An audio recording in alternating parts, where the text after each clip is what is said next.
Então, vamos lá, 800B. Terminar, então, aqui, eu vou compartilhar com vocês a tela, tá?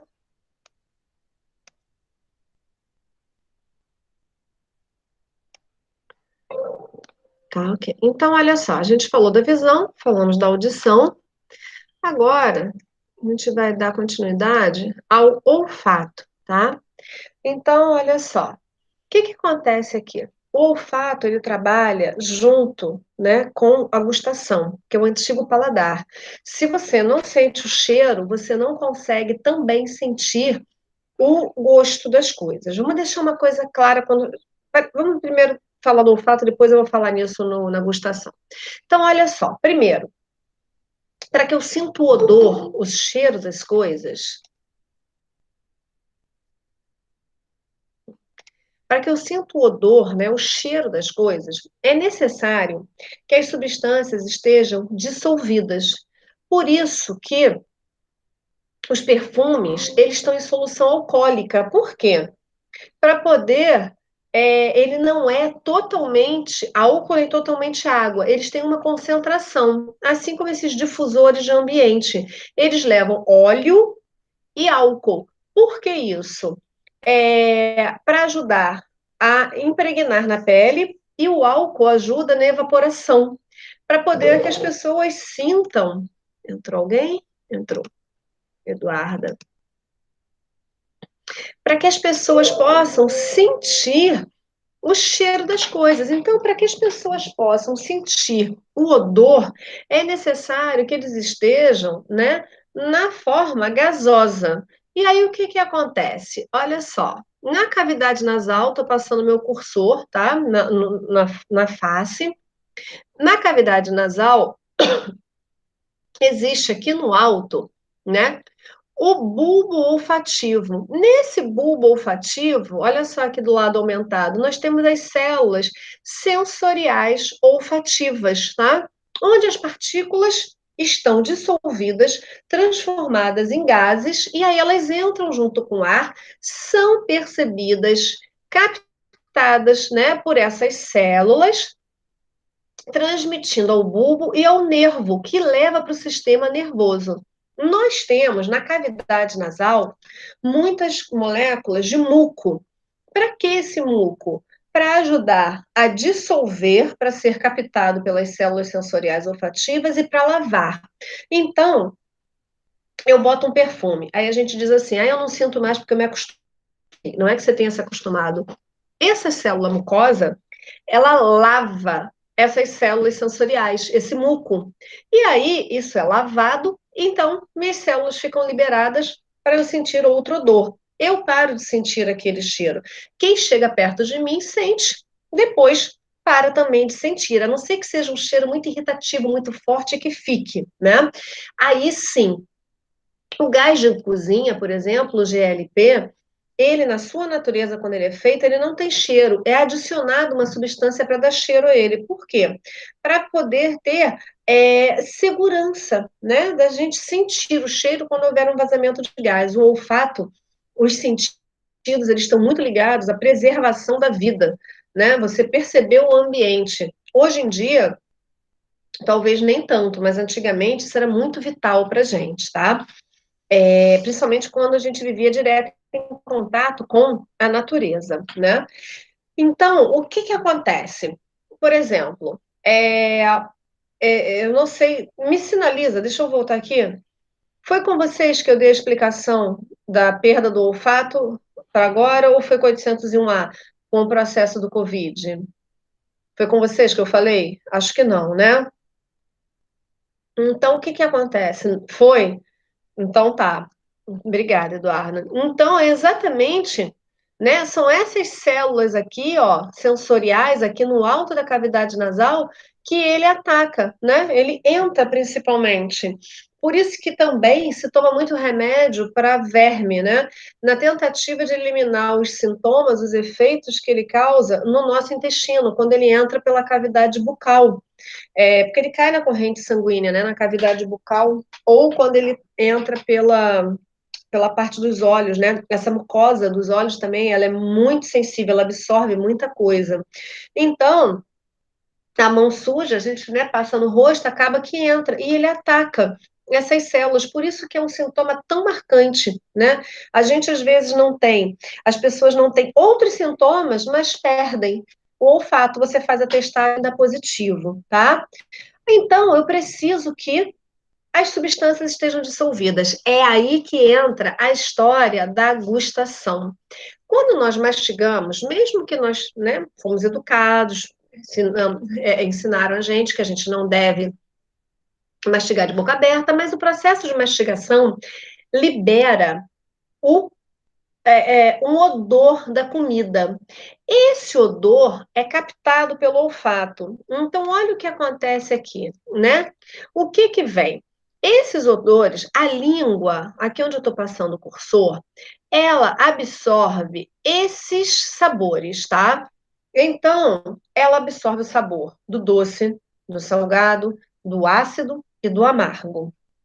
Ela não sabe se eu fechar o meu nariz e comer um pudim ou um chocolate, a minha língua vai saber que eu estou comendo algo doce, mas ela não sabe a diferença do pudim para o chocolate. Como é que eu vou saber isso? Quando eu estou o paladar, né, a gustação, ela é muito treinada, tá? Se uma criança é acostumada a comer de tudo desde pequena, ela vai comer de tudo. Claro que a gente tem algumas coisas, por exemplo, a minha filha, desde pequenininha, bebê, ela comia fígado, ela tinha ânsia, enjoo, não caía bem, o paladar dela não gostava, né? Algumas coisas, tem gente que tem, come de tudo mesmo. Algumas pessoas preferem um alimento, outras preferem outras, isso é normal. Mas nós somos habituados, se a gente desde pequenininho acostumar o nosso paladar, nós vamos comer de tudo, tá? Claro que temos preferência. O nosso paladar, né, a nossa gustação, ele prefere substâncias mais gordurosas. Isso vem, ó, lá das cavernas. Por quê? A gordura é uma reserva de energia. Então, o nosso organismo, ele preferia, né, entre comer a carne e a alface, a carne, que ela ia ficar como uma reserva de proteína e energia e gordura. Então, claro que a gente tem, né, esse paladar mais para o doce, para a gordura, porque é uma fonte de energia, uma fonte de proteína, tá? Mas a gente se acostuma a comer de tudo e passa a gostar. Se você perguntar para mim, pô, Carla, você gosta mais de um hambúrguer ou de uma carne assada? Claro, o hambúrguer, o frito, a gordura, ele é mais palatável, mais agradável, mas não significa que eu não goste do outro. A gente pode, né, fazer essa escolha, mas o nosso organismo, ele acaba acostumando a comer tudo. Então, olha o que que acontece aqui. Quando eu como em pequena, que vão me ensinando, me dando as coisas que eu como, o chocolate, que eu vou mastigar o chocolate, a minha língua percebe que ela é doce. Porém, o bafinho que sai na mastigação é captado pelo olfato. E é esse desenho que acontece aqui, ó, no centro do olfato e do gosto. Eu simplesmente combino aqui e crio uma memória, tá? Que forma, então, o gosto desse alimento. Então, eu levo o doce da língua, mais o que eu senti, e formo no meu cérebro o gosto do chocolate. Se eu colocar o chocolate na boca, vou identificar. Se eu colocar depois o pudim, eu vou identificar. Agora, se eu tampar o nariz, eu só vou sentir que ele é doce. Eu não vou saber, né, o que é que realmente eu vou estar comendo, porque o gosto, ele vai ser uma combinação do olfato com o paladar, com a gustação. Então é importante que duas coisas, para eu sentir o cheiro através do olfato, que a substância esteja dissolvida para formar o gás, né? Ela tem que estar na forma de gás para ser captada. E para eu sentir o gosto, o sabor, aliás, do alimento, ele precisa estar dissolvido na saliva. Ele tem que ser dissolvido. Então, olha só, aqui na língua, nós temos estruturas que parecem uns cogumelozinhos, chamados de papilas gustativas. Nas papilas gustativas, tá? nós temos os botões gustativos, que estão ligados às terminações nervosas que levam para o cérebro. Então, eu necessito dissolver, né, esse alimento na saliva. A água, durante a refeição, ela não ajuda em nada. Na realidade, ela não dissolve, porque ninguém, graças a Deus, faz a nojeira de encher a boca de água, fazer aquela nojeira e engolir, né? O que dissolve, transforma em pasta realmente é a saliva. A importância da água durante o dia. A saliva vem através da água, então se você estiver hidratado, você vai ter saliva, tá? Não vai ficar com a boca seca. Alguns medicamentos provocam um ressecamento. Esse ressecamento, essa falta de saliva, impede que você lave a língua, que você lave a boca e pode criar um mau hálito, né? Por isso que de manhã, 99,9,9% dos seres humanos, né, os normais, amanhecem com bafo. Porque a boca fica fechada, ou você está com o nariz entupido, dorme de boca aberta, você produz pouca saliva, você resseca a sua boca. Com isso, você não lava e as bactérias começam a se proliferar. É a importância de você lavar bem a sua boca antes de dormir, para diminuir a produção de cárie dentária, né, que é uma bactéria, e também diminuir esse problema chamado halitose, tá? Então, olha só, o alimento foi dissolvido durante a mastigação, ele é triturado, mas a saliva dissolve ele. E aí eles caem nessas reentrâncias, que são as papilas gustativas. As papilas vão ter, ó, aqui nas laterais, ó, esses botões gustativos, né? Tem, desculpe, microvelocidades, né? Eles vão ter cavidades onde o alimento dissolvido cai e as terminações nervosas percebem se é salgado, doce, percebem esse sabor, levam para o cérebro. Combinou com o que está saindo, o meu olfato pega e é o que eu mostrei para vocês antes. Ó, simplesmente eu vou perceber aqui o gosto. Então, o gosto é uma combinação entre o cheiro do alimento e o sabor do alimento formado pelo cérebro. E isso fica memorizado. Em criança, você vai memorizando conforme você vai comendo as coisas e vai aprendendo. Claro que você, quando criança, vai ter coisas que você vai preferir mais do que os outros. Aí entra aquela questão, né? Do obrigar você a comer, para acostumar você a comer tudo, ensinar a você que tudo é gostoso e até premiar você, que você vai ter direito ao doce, à batata frita, se você também comer aquele legume. E aí você começa a se acostumar.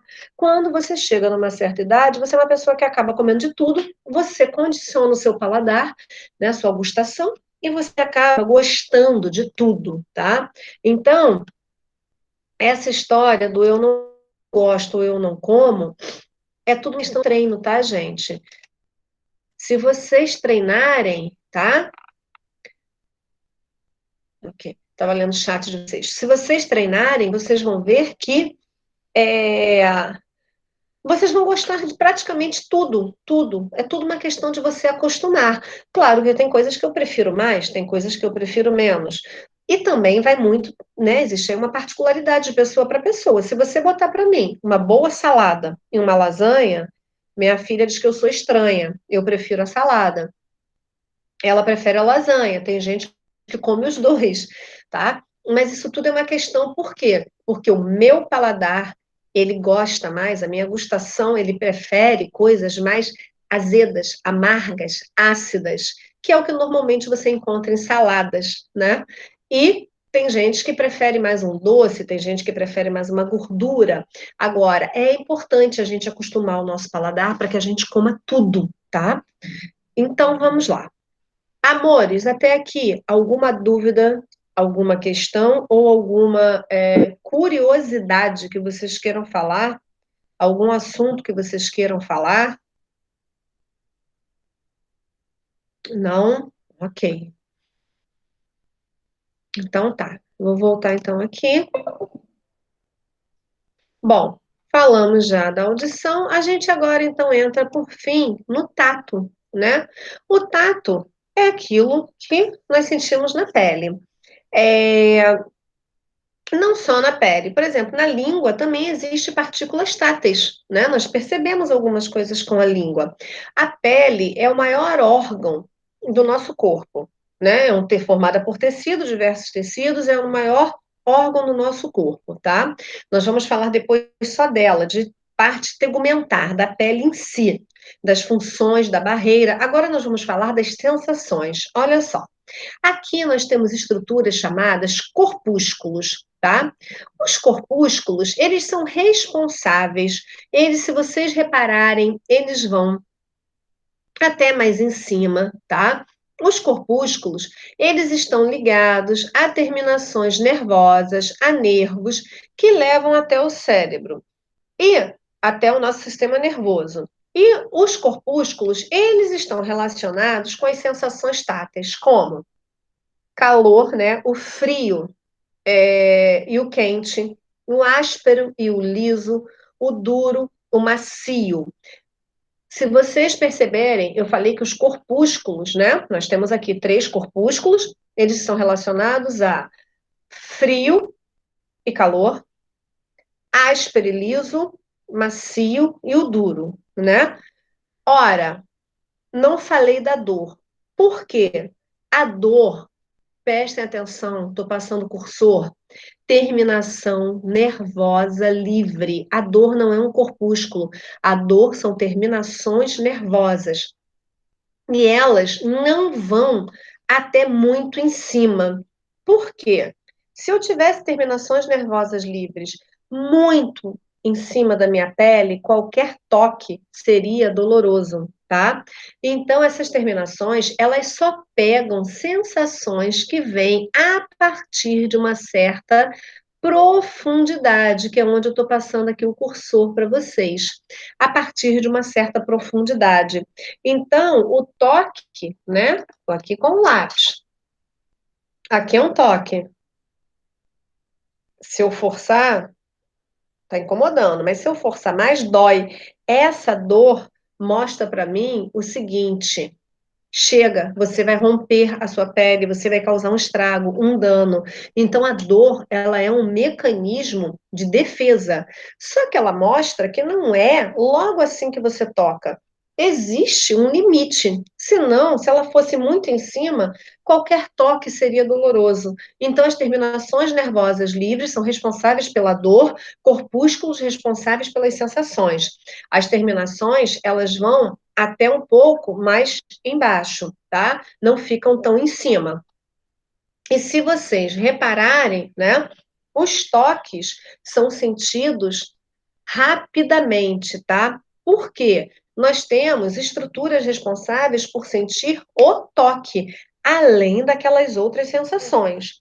Pessoas, crianças, bebês, filhos de pessoas usuárias de drogas, elas costumam nascer com problemas, lesões nessas regiões, por conta de terem sido formadas, né?